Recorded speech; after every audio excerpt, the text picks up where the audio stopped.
विदेशों में पाकिस्तान की करतूत को उजागर कर अब एआईएमआईएम प्रमुख ओवैसी ने मोदी सरकार से बड़ी अपील की है,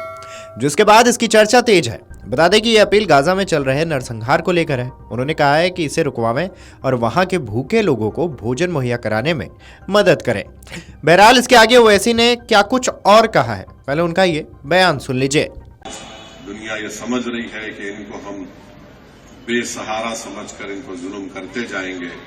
मगर हम देख रहे हैं कि दुनिया के कोने कोने में हुकूमतें जालिम का साथ दे रही है, मगर वहां की अवाम उन मजलूमों फलस्तीनियों के लिए हाथें उठाकर दुआ भी कर रही हैं, उनके हक के लिए एहतजाज भी कर रही हैं। हम हमारी हुकूमत से भी मुतालबा करते हैं कि भारत की हुकूमत जो हमेशा फलस्तीनियों का साथ देती आई है, आज ऐसे मौके पर हमारी हुकूमत की जिम्मेदारी है कि उस जेनोसाइड को रुकवाए, बल्कि गज्जा में उस खाने को पहुंचाए जो लोग भूख और फाका कशी में वहां पर अपनी जिंदगी को गुजार रहे हैं। अफसोस इस बात का होता है कि गज्जा में इजरायली हुकूमत ने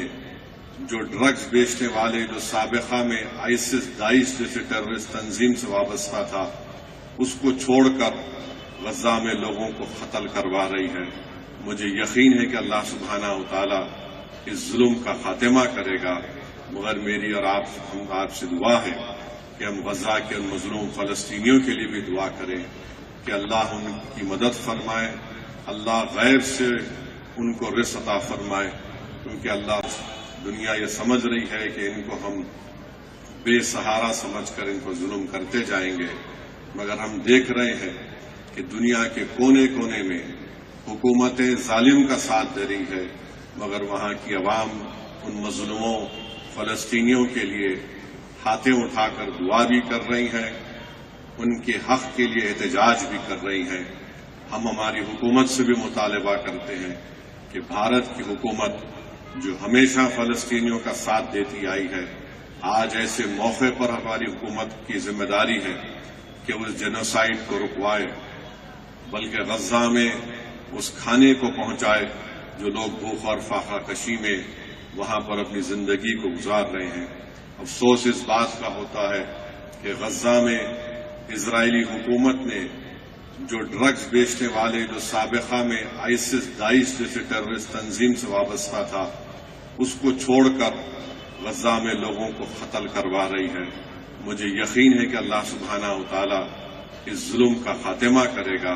मगर मेरी और हम आपसे दुआ है कि हम गज्जा के उन मजलूम फलस्तीनियों के लिए भी दुआ करें कि अल्लाह उनकी मदद फरमाए, अल्लाह गैर से उनको रिज़्क़ अता फरमाए, क्योंकि अल्लाह। बता दें कि हैदराबाद में एक कार्यक्रम को संबोधित करते हुए ओवैसी ने कहा है कि दुनिया ये समझ रही है कि बेसहारा समझकर इन पर जुल्म करते जाएंगे, मगर हम देख रहे हैं कि दुनिया के कोने कोने में हुकूमतें जालिम का साथ दे रही हैं, मगर वहां की आवाम उन मजलूमों फलस्तीनियों के लिए हाथें उठाकर दुआ भी कर रही हैं, उनके हक के लिए प्रार्थना भी कर रही हैं। खैर, आपको बता दें कि यह पहली बार नहीं है जब ओवैसी ने गाजा के मुद्दे पर अपनी बात रखी हो। इससे पहले भी उन्होंने कई मरतबा इस मसले पर बयान दिया है। एआईएम चीफ ने गाजा में हो रही हिंसा को नरसंहार बताया है।